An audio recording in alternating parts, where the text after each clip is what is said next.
And thanks, Tucker. Welcome to Hannity. This is a Fox News alert. In just a few minutes, by the way, my opening monologue. We tonight will do what the media won't do, investigating Robert Mueller's team of investigators. That's coming up. But first tonight, investigators remain on the scene of today's deadly terror attack in New York City.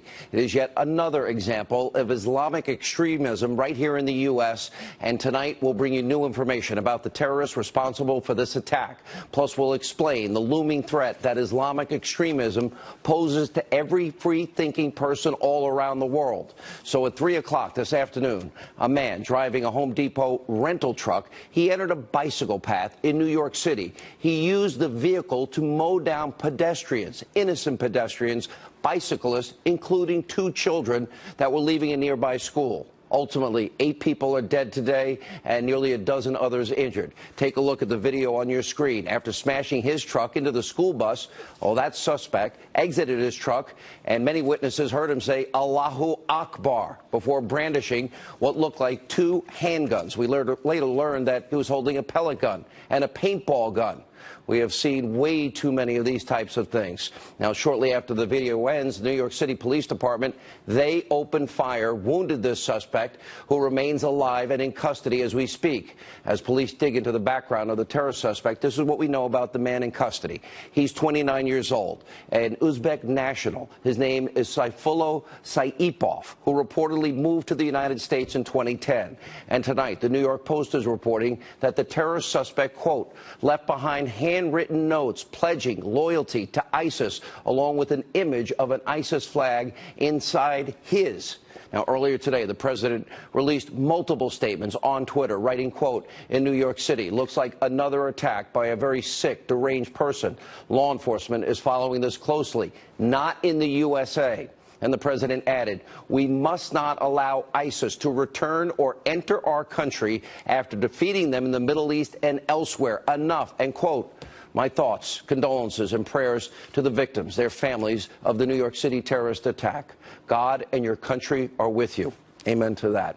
Also tonight, Memory, the Middle East Media Research Institute, they are reporting that an ISIS-linked group published a document in multiple languages calling on jihadists to launch attacks all across the world during Halloween. That means tonight. And that's not all. Using a motor vehicle to commit mass murder, this now appears to be the new favorite tactic of Islamic extremists. Take a look at what the Homeland Security Chairman, Mike McCall, said earlier today.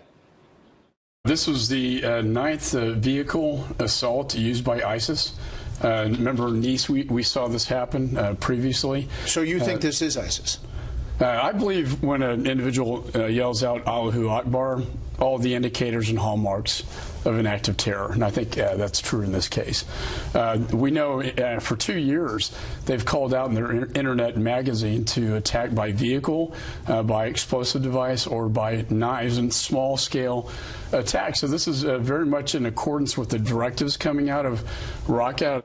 He's exactly right. For example, a radical Islamist used a van to kill over a dozen in Barcelona. That was back in August. Another terrorist used a vehicle to kill 8 on the London Bridge. That was back in June. 5 were killed in Sweden with a truck. That was back in April. And 5 more were killed in another vehicular attack in London on Westminster Bridge. That was back in March. What happened today in New York is a senseless loss of innocent life at the hands of an evil monster.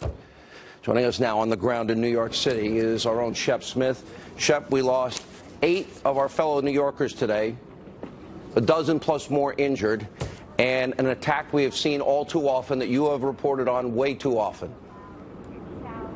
Way too often indeed. And new tonight and new on Hannity, Sean, Fox News has learned that the suspect, the terrorist, had another weapon. When he got out of the car, Fox News has learned a black bag fell out of the vehicle with him, out of that rental truck. And when it did, it was zippered open, and out of the bag fell a knife. It was described as a hunting knife. I saw a picture of it. It was in a black leather sheath with what appeared to be a belt buckle holder, so he could have held it on his belt, but he didn't. And authorities here are on scene wondering, why did he brandish these two fake weapons when he had a knife that he could have used while wandering through the traffic? It was one of many things they don't know tonight. Further, across the river, about 15 miles from here in Passaic, New Jersey, authorities are still searching a vehicle which the authorities believe this suspect, the terrorist, drove to the Home Depot there to rent the Home Depot truck which he used in this attack. According to our sources, the bomb squad arrived there in the last 15 minutes. Clearly, they're checking to see whether that vehicle was booby-trapped in any way. If they've searched the inside of that vehicle, we're not aware of it. It's our belief that they were waiting for the bomb squad before they do that. We can't confirm the reporting of the New York Post regarding what was inside the vehicle here on scene, but I can tell you that he traveled for more than 20 blocks along that very busy bike path on a beautiful, sunny, though chilly afternoon in New York City on Halloween, ended with the crash into the bus very near Stuyvesant High School here. 4 of the victims are from that school, 2 of them staff members, 2 of them children, one of those children in critical condition at Bellevue Hospital, and further, the terrorist himself is at Bellevue Hospital. He was shot in the abdomen, 1 shot, according to my sources, multiple sources. He underwent surgery, and it's my understanding that he's being held there and will be held under heavy guard throughout the night until doctors release him further. Did he say anything? All that we know of is he screamed Allahu Akbar. One officer from the 6th Precinct here said, and I quote, "We lit him up." They hit him once, and afterwards, multiple police sources tell me, he didn't say anything to us, and we were in no mood to say anything to him. He went off to the hospital where he is now. The investigation continues, Sean. Still lots of questions. Shep, you and I both have covered way too many of these stories, and almost always there are early indications on social media. I've seen some of them tonight. I'm sure you have seen them. We haven't been able to confirm any, though, correct? That's right. All right, and from the New York Post standpoint, we'll follow their story. Shep will be getting back to you throughout the hours. Shep Smith in New York City tonight. Thank you. President Trump is reacting strongly to this radical Islamist attack. Ed Henry, he's in Washington tonight. He has the latest there. Ed. Sean, good to see you. President Trump is here at the White House residence tonight. We've been told by top aides he's been briefed throughout the afternoon and evening by his chief of staff, General John Kelly, to stay on top of the situation. This is obviously something the president warned about during the campaign, that battle with Hillary Clinton about ISIS, the threat from ISIS, and the need to step up action. Earlier tonight, he put out a statement where he went into detail. The president saying, among other things, our thoughts and prayers are with the victims of today's terrorist attack in New York City and their families. My administration will provide its full support to the New York City Police Department, including through a joint investigation with the FBI. We offer our thanks to the first responders who stopped the suspect and rendered immediate aid to the victims of this cowardly attack. These brave men and women embody the true American spirit of resilience and courage. I will continue to follow developments closely. That from the president tonight. An important part of that statement talking about how the FBI is now working closely with the NYPD to dig into more about what Shep was just reporting on. That suggests the full resources of the federal government are behind this investigation, Sean. All right, Ed Henry, we'll get back to you throughout the evening. Thank you for being with us. Joining us now, retired CIA Senior Intelligence Officer and Vice President of SPG, Daniel Hoffman, is with us. You know, one of the things that we're now seeing, and this is all across Western Europe, we're seeing it in the United States, are these so-called lone wolves. Almost in every case, now I would say the Vegas shooter, he's like Ghost. We don't know a whole lot about him, an enigma. But in almost in every case, there are signs and evidence that they're telegraphing what's coming. I don't know if that's going to happen in this case, but assume for a minute it does. Are we doing enough to monitor social media and get those people that are saying radical, ridiculous things, be them Islamic terrorists or whatever? Well, listen, you know, that's a very valid point. You know, when we find ourselves to the right of boom in incident response phase, I can tell you from my experience at CIA serving overseas in war zone tours in the Middle East and in South Asia, that's because we didn't collect the intelligence that would have prevented the attack, or maybe we collected some of the intelligence but just didn't analyze it as effectively as we should have. And so certainly social media is a place where you can mine a lot of big data and assess it, but it's certainly a great challenge. In this case, we really need to dig down deeply in terms of this person's this radical terrorist links back to Uzbekistan and potentially links to other terrorists in that country from the Islamic movement of Uzbekistan, for example. And that would be of great concern to us if there are others who may derive some inspiration from this guy, or perhaps he was involved in a wider network. Yeah, as we were saying tonight, the New York Post is reporting that, in fact, he had pledged allegiance to ISIS. I don't believe for 1 second that radical Islamists have given up on reproducing or having a huge event like 9/11, but it seems in the interim, these lone wolves are out there, they're pledging allegiance. It's much harder to grasp what's happening or following every single one. What would be the best way to deal with that? Because I think people want to know, how can we stop these individuals that are sitting in their apartments plotting and planning and scheming the killing of innocent people?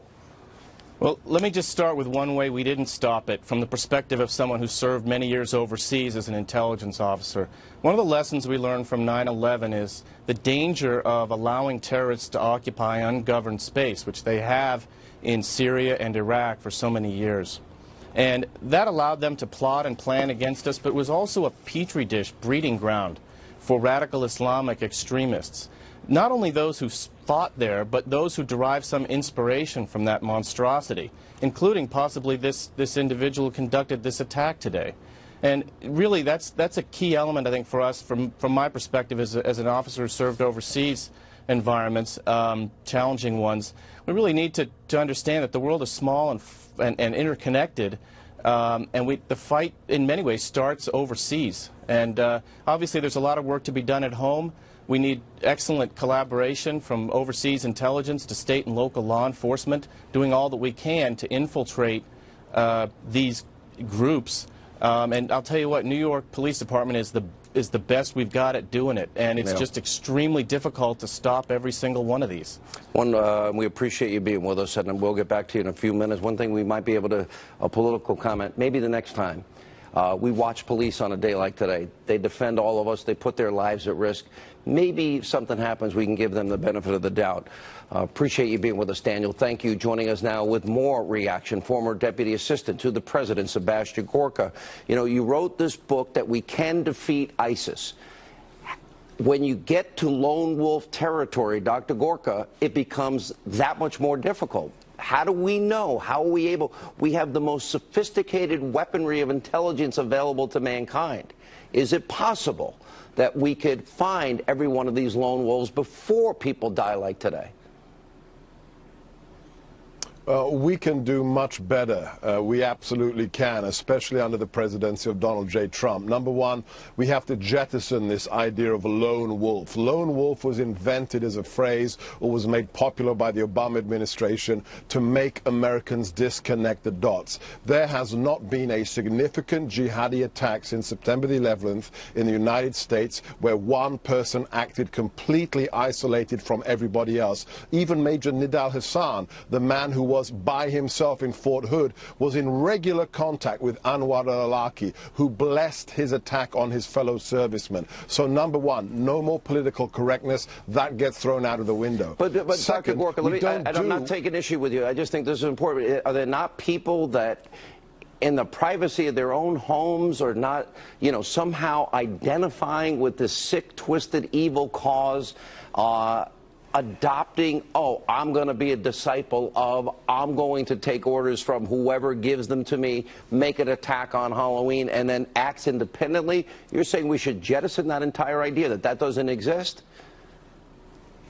Yeah, we should jettison the idea that there's an individual in their basement who one day is an upstanding American citizen, and then a few weeks later, just because they went to a few websites, they become a jihadi. Never happened. The closest we got was that pathetic case of Jihadi Jane, and that wasn't a serious case. When you look at serious plots that have occurred, there's always some connection. Either the individual traveled to Pakistan, to the Middle East, to Syria, got training, or they were in touch with another human being who indoctrinated them, who blessed their action against the infidel. So there's a footprint. There's an electronic and a physical footprint, and we have to identify it, number one, by understanding there's no front line in this war like there were in olden days. There's no trench out in France. There's no front line in Germany or in the Asia Pacific. The front line, Sean, is when you leave your house in the morning, whether you're going to a Christmas party in an office in San Bernardino, whether you're going on a fun run in Boston. You have to be responsible for your own safety. Use the Second Amendment if you are trained and legally capable to do so. I know you believe in it. I believe in it. And secondly, even if you don't have the mental fortitude to carry a gun to protect yourself and your loved ones, be aware of your surroundings, and when you see something suspicious, say it. These attacks take weeks and sometimes months to prepare. We know the San Bernardino killers were undertaking suspicious activity before the attack that their neighbors refused to report for fear of being called Islamophobes or racist. That has to end. You see something, you say something, because you could be saving lives. You know, you say that, and I want to go, in spite of all that has happened and all the terror around the world. I'll put on, I have 4 TVs in my radio studio today as this was all unfolding live on radio. And I look at a CNN fake news chyron, and it actually says, witness, suspect was yelling, God is great, in Arabic. Okay, he said Allahu Akbar. So somebody of fake news CNN, there is this fear. Remember, in the case, we had the one case where the neighbors saw these guys working late at night and didn't want to say anything. And I think your point is well taken. Let me ask this question. We have talked at length about the misuse and the great sophistication and the weaponry of our intelligence community. Every phone call, I was told by Bill Binney, 34-year veteran, NSA, every phone call, every email, every text message is literally being monitored by our intelligence. We have the capability of picking it up. Can we legally, can we thread the needle constitutionally? Unreasonable search and seizure.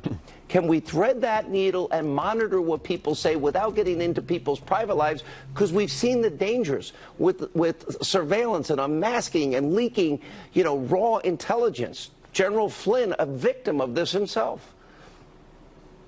Right. We have the best intelligence community in the world, but because we love our technology, we have a propensity to make the haystack bigger. We're looking for needles in the haystack, and we collect more and more data, and it doesn't necessarily make us smarter. The focus on the individual terrorist is, as far as I'm concerned, the wrong way to go. That's mowing the grass. The real center of gravity in the jihadi movement are the ideologues, the people who on Twitter, on Facebook, aren't banned, aren't removed, but have 40,000 followers, 50,000 followers. That's where we have to start. We have to respect the First Amendment, but it's the people who feed it. They'll strap bombs on their own children in the name of Allah. And promise them 72 virgins. They themselves won't do it, but they'll encourage everyone else. Dr. Gorka, you stay with us. Stay right there. A lot more breaking news on this story. We will be bringing it live throughout the hour tonight. We have more with Dr. Gorka, Pam Geller, Geraldo Rivera, and later tonight, a Hannity investigation, my must-see monologue on Robert Mueller's team and how they are complicit in all that happened with Uranium One and much more. We'll investigate the investigators. It's 3 o'clock in the afternoon, and I hear all the noise, and when I go back and I look, I see, you know, a truck a few more blocks down going down the bike path. And for some reason, I went that way. And when I went that way, I seen a couple of bodies laying right there in the bike path. And when I was looking, you know, seeing if there's anybody else, I heard gunshots. There was one female that I saw near the body. She must have seen it actually happen because she just kept screaming, and it was horrifying. Yeah, horrifying. As we continue to monitor the very latest news on today's radical Islamic terror attack right here in New York City, Fox News just confirmed that the suspect is now out of surgery after being wounded by brave police officers. As we continue still with Sebastian Gorka. Also now joining us is Fox News correspondent at large Geraldo Rivera and the author of the new book Fatwa, Hunted in America, Pam Geller. Geraldo, I'll bring you in. I remember on this program, over my shoulder is bin Laden in the hills of Tora Bora. And yet here we are, you know, 15 years later, and here we are still, and it's ongoing. They do not give up. this evil, rigid, sick, twisted, convert or die ideology continues? You know, first, my love and my sincere condolences to my homies in New York. You know, I bicycle everywhere, use that bike path often. This was a particularly despicable, cowardly attack. Most of those killed, I am told, were just riding their bicycles and were hit by from behind by this careening truck that came down on them and smashed them and squashed them and ran over them. People reporting tire marks across the body, limbs, you know, torn asunder. It's just horrifying, Sean. It is. Geraldo, you see those bicycles? There's no way those people on those bicycles survived. They were shredded. They absolutely were. This, you know, this guy wanted to kill himself. He wanted suicide by cop. That's why he was running around with his preposterous fake guns, the pellet gun and the other fake gun. He wanted to be killed by cops. Officer Ryan Nash of the 1st Precinct almost did the right thing. He shot him in the belly, but as you mentioned earlier, he just got out of surgery. The perpetrator just got out of surgery. You know, you know, we've defeated the real caliphate. I've heard you and Dr. Gorka talking about that. Raqqa has fallen. They're scattered. ISIS is scattered throughout southeast Syria now. But there is the virtual caliphate.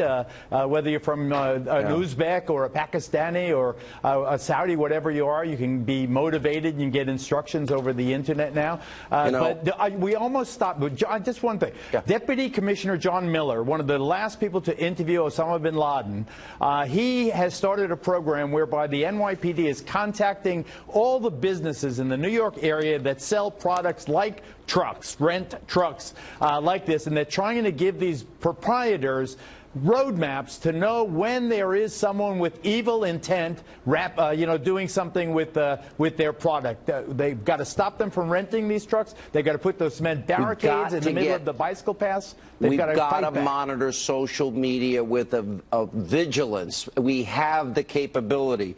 Geraldo, stay there. This book, interestingly enough, that I'm holding, Fatwa, Hunted in America. This is out tomorrow. Fatwa, Hunted in America, Pam Geller. Well, we've been following this. You've been telling everybody that will listen about this evil, sick ideology. It is, and what Geraldo and Dr. Gorka are talking about, the use of the internet. Talk about. Well, listen, this is why I wrote the book, because the American people are being disarmed in the war of ideas. They're being disarmed in the information battle space. Initially, New York authorities and Mayor de Blasio denied that it was jihad terror. And this follows a pattern in the West. They deny that jihad terror is jihad terror, and even when it's obviously jihad terror, they still continue to deny it. The problem is not trucks and rental companies. The problem is not guns and it's not knives. The problem is the ideology.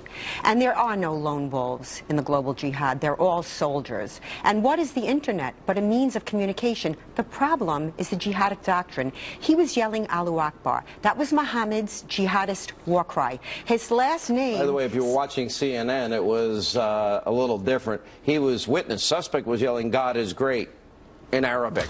Like, oh. Yeah, and his last name was Saifullah, which means sword of Allah. And I'm sure when he was vetted by immigration authorities, they knew that this man was moderate, and they knew that his name meant that. The fact is, Muslim immigration means more Islamic terrorism. It's just that simple. President Trump has tried to impose national security restrictions, and again, the leftist Islamic Alliance has opposed it. All they want to do is vet. Let's vet them. Dr. Gorka, I hear you. Yeah, so what was just said is incredibly important. I've worked with the NYPD, I've worked with the pavement pounders in the Bureau. It's full of patriots. But when the commissioner of the NYPD refuses to say what it was that this attacker shouted at the press conference, what is he saying about Americans? Is he saying we're too stupid to understand, or is he continuing the political correctness? When Governor Cuomo, within minutes of the attack, says there is no broader conspiracy, this is a lone attacker.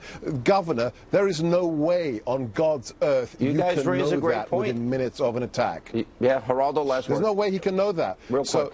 Well, I think that is a defeatist notion. The NYPD has the best surveillance I think in the Western world on various Muslims and Muslim groups. It was dismantled by CARE and by Mayor de Blasio. That's not true. They are still very active. There's 25,000 Muslims living in. Last week, a jury convicted a Muslim jihadi in a plot to behead me, an ISIS-inspired attack. There have been numerous attacks on my life by ISIS-inspired jihadis in this country. All right, hang on one time. Geraldo, go ahead. This terrorist attack is the first time since 9/11 that they've gotten anything like this kind of first success. We are taking prudent actions. When you guys talk about Muslims as being the devil, you overlook the fact that we have a substantial 4%. Who said that? Why do I have to pat on the back every Muslim that doesn't want to kill me? I expect that. Of our population. We're not talking about all Muslims. We're talking about jihadists. Stop conflating them together. Stop broad brushing Muslims all as jihadis. 4% of our population is Muslim American. You're not going to stop someone from self-starting themselves on this ideology. What you have to do now is good police work, good surveillance, pass those sections of the Patriot Act that have lapsed. They've been dismantled. NYPD had to dismantle their counterterrorism program. Thank you, Mayor de Blasio. And stereotyping. Remember that at the election booth. Remember that at the election booth for mayor, New York mayor. We'll have a lot more on this. Stay with us. We have the very latest information on this story. New details coming up every minute. President Trump, he just tweeted again. We'll tell you what he said, plus a powerful monologue. Tonight, we investigate the investigators, and also tonight, the great one, Mark Levin. Rare appearance. He's here. Busy news night. We'll continue.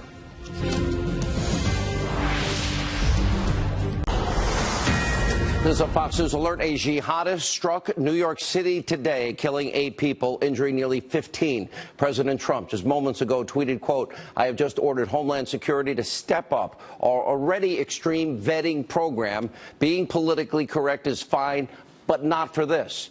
Now, because of all the breaking news, I'm going to have my monologue investigating the investigators. Robert Mueller, wait till you hear this tomorrow. It is unbelievable what we found. But we continue with Fox News correspondent at large, Geraldo Rivera, the author of the brand new book, Fatwa, just out today, Hunted in America, Pam Geller, and also Dr. Sebastian Gorka.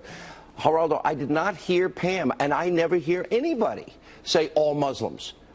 Nobody on this program thinks that.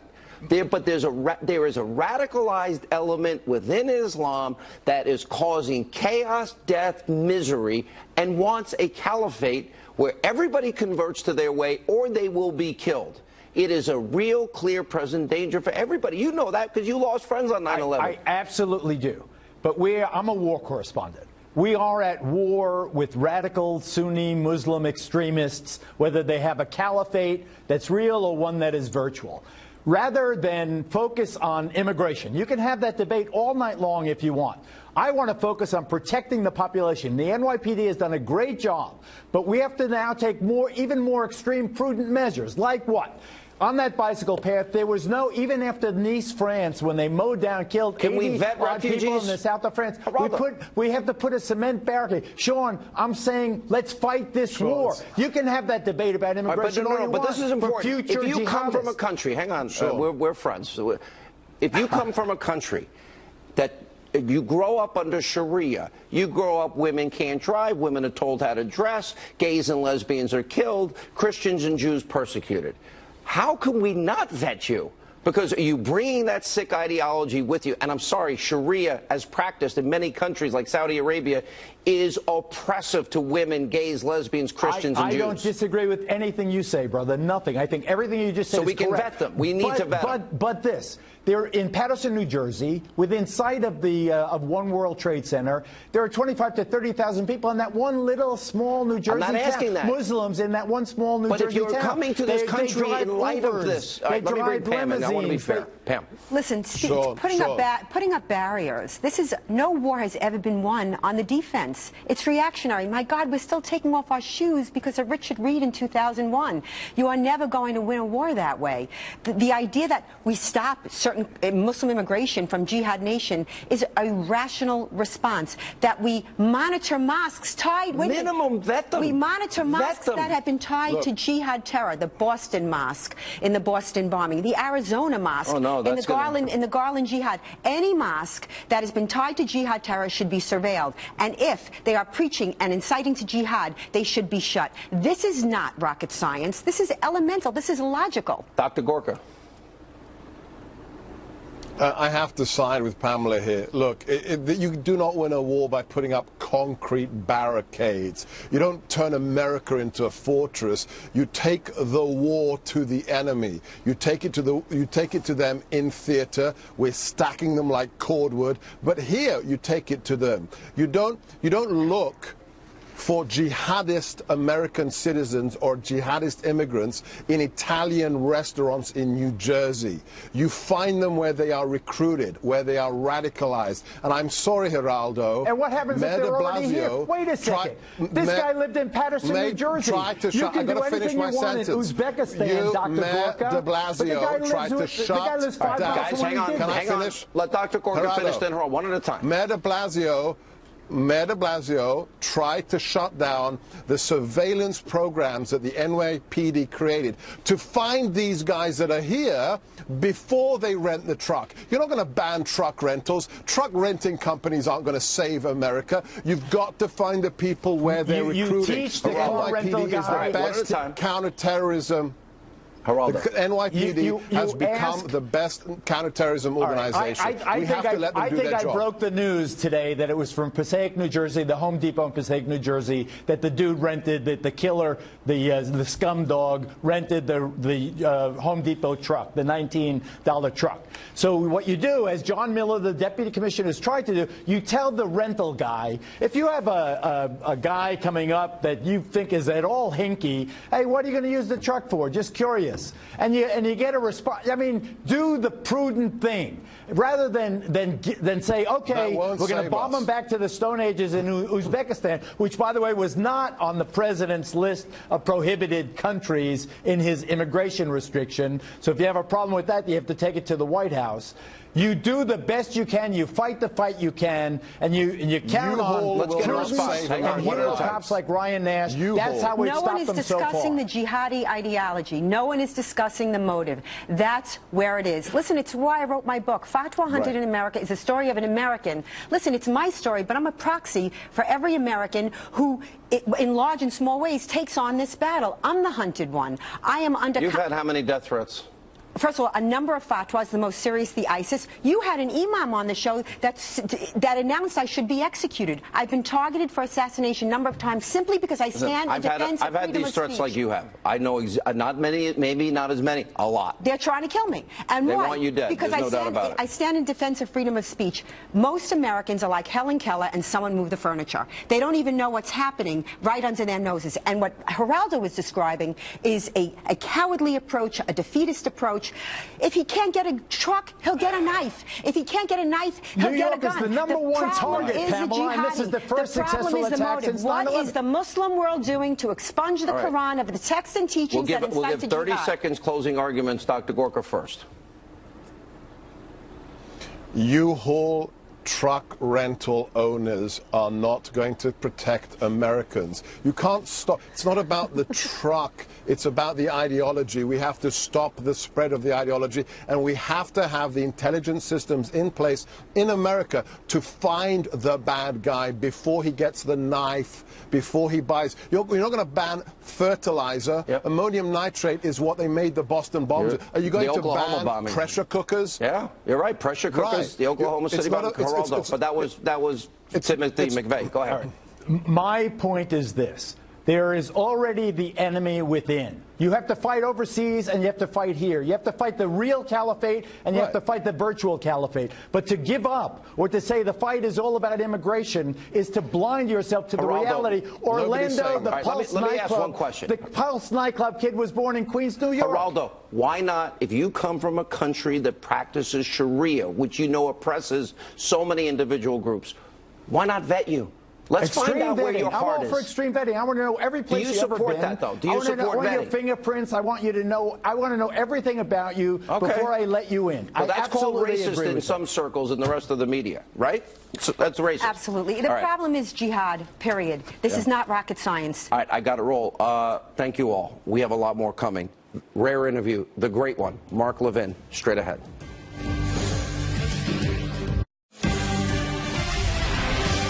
And welcome back to Hannity. Joining us now on this breaking news night with full reaction to the news is the author of the #1 bestseller, Rediscovering Americanism and the Tyranny of Progressivism. A rare appearance. It's hard to grab this guy out of his bunker. Radio talk show host, I call him the great one, Mark Levin. Mark, great to see you. I truly, honestly, in my heart of hearts, wish we didn't have to talk about this again. The president is right about vetting. If you come from these countries with these really sick ideologies and oppression of innocent people, what about people that are here that we never vetted? You can't even vet people that aren't here without being called racist and Islamophobic. Don't we need to do a better job of understanding those that may have bought into this sick, twisted ideology? Yeah, there's no question about it. But what's very interesting about this mass killer, he came here in 2010, so he was 22 years old. He wasn't a 4-year-old who came across the border with his mother. He came here, he was 22 years old, and he came under a program called the Diversity Visa Program. I started digging into this. You know what that is, Sean? It's a lottery program. It's been in existence for some time. 50,000 people a year come in here through the Diversity Visa Program. Because the Diversity Visa Program was set up, you see, to make sure that underrepresented countries can send their people into this country, too. And he did that in 2010. The program started before 1990, but in 1990 is when the current program was put into law under the Immigration Act. Do you know who the sponsor was? Chuck Schumer, the senior senator of New York. Good grief. It was and it took effect in 1995. People go online and they apply. They apply online, and it's a lottery system. That's no way to run an immigration system. I had a caller on my radio program tonight, and he said, he used to work counterintelligence. Al-Qaeda and ISIS have actively been working to use this program to put sleepers in our country. This mass killer has claimed an association with ISIS, hasn't he? This diversity visa program should be gutted. We don't need a diversity visa program where 50,000 people a year come into this country through a lottery system because we want diversity from different countries. And we seem to forget the purpose of immigration. Historically, the purpose of immigration is to improve the United States, is to benefit the United States, not to ensure diversity from foreigners coming into this country, not to ensure that certain countries are well represented or even certain refugees are coming here from wherever they're coming from. Immigration is supposed to improve the United States.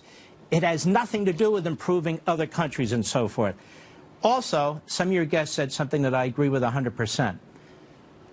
You know, Barack Obama pulled our FBI agents and other people out of these mosques. We need physical individuals, FBI agents, whomever they are, to monitor certain situations. Pew did a study a couple of years ago, and I have it in my book, Plunder and Deceit. Pew, not me, Pew did a study. They surveyed American Muslims throughout the country. Over 80% of them said not enough is being done by the leadership in their own community in the United States to tap down the violent rhetoric and so forth. 5% said that, people who are here, 5% said violence is acceptable. Now, the vast majority say no, and we keep saying the vast majority say no. But when are we going to have an honest discussion about this? We have discussions about race every other day. We have discussions about everything every day. But this issue is taboo because people don't want to destroy their careers, or we're told that you're a bigot if you bring it up. We're not a bigot if we bring it up. We're not condemning Muslims. We're condemning people who promote violence. And when they yell what they yell after they attack people, they've confessed. They've self-identified as to who they are. So in many respects, it is an immigration issue. You know, Mark, it seems so basic. It seems so fundamental. It's what we call simple common sense. And that is that, okay, in light of the death, the destruction, the stated intent to kill innocent men, women, and children in the name of this fanatical, radical Islamic ideology, to me, it's basic common sense. That if you want the honor of getting into this country, one, you should do it legally. Two, we just need to know that you're not going to want to kill us. And similarly, we probably have let many people in that do have extreme ideologies. Now, you're a constitutional authority. How do you do this? Thread the needle between the use of intelligence, vetting people, protecting the Fourth Amendment, their constitutional rights, and also protecting the American people. It's a harder question than it seems on the surface. It's a harder question because you do have due process rights in some respects depending on the status of the individual, okay? The other problem is 40% of the federal judiciary is filled with Obama appointees. So when the President of the United States does something that's perfectly rational, and they go judge shopping, follows the statute, they're finding judges in Honolulu, in Baltimore, in Seattle, who are Obama judges. How many Reagan judges, how many even Bush judges have been involved in any of these immigration decisions? Very, very few. And what they're doing is the courts have now nationalized the immigration issue where the president's hands are tied. This is absurd. I mean, these are the same leftists who used to cheer FDR and claim that he's the greatest president in American history. FDR was rounding up Japanese Americans and Americans of Japanese descent, and they love FDR. Donald Trump is following the Constitution, following the statute, trying to protect America. I mean, we even have a federal judge who talks about due process rights for aliens before they even come to the United States to determine whether they should be here. This is progressivism gone nuts, and it's going to kill a lot more people. And you would have thought after 9/11 that people would take this issue of immigration seriously. Immigration is about national security, and you're exactly right. Once people get into the country, it becomes far more complicated. So you want to stop them at the border. And when the President of the United States said, as he did when he first came into office, we can't vet these people. Some of these governments are at effective war with us. Some of them don't exist. Some of them are involved in civil wars. You know, we can't call Yemen and say, hey, can you check this guy out on your computer system? There is no computer system. There is no effective government. And what the president is saying is, can't take the risk. You can't bring people in from these countries until we figure out what's going on. You know, it's so funny what you said about this president being constitutional, because on the issue of DACA, it was Barack Obama who said, I don't have the power to act unilaterally, and it was President Trump that respected co-equal branches of government, separation of powers, things you discuss all the time. All right, we're running out of time. I want to get into a couple of issues. We have this whole Uranium One scandal. Our national security was sold out. Now we learn that Mueller, Rosenstein, Holder all knew about bribery, racketeering, extortion, money laundering, all happening in 2009. Holder still signed off on it. Mueller's investigating it. Mueller's appointed by Rosenstein. Between that and the Trump dossier that Clinton, the DNC, and Obama paid for, bought and paid for, Russian lies, propaganda to impact the American people on an election, I've got to know what you think about this, because to me, there is the real Russia conspiracy collusion. Well, it's worse than collusion, isn't it? You know, 50, 60, 70 years ago, if any politicians, any administration had conferred control over 20% of America's uranium to the Russians, what do you think would happen? What do you think would happen? I mean, that would be considered an absolute, unbelievable act of treason. Now, I use this word treason because the Democrats made it popular when they were attacking Donald Trump Jr. for having a meeting.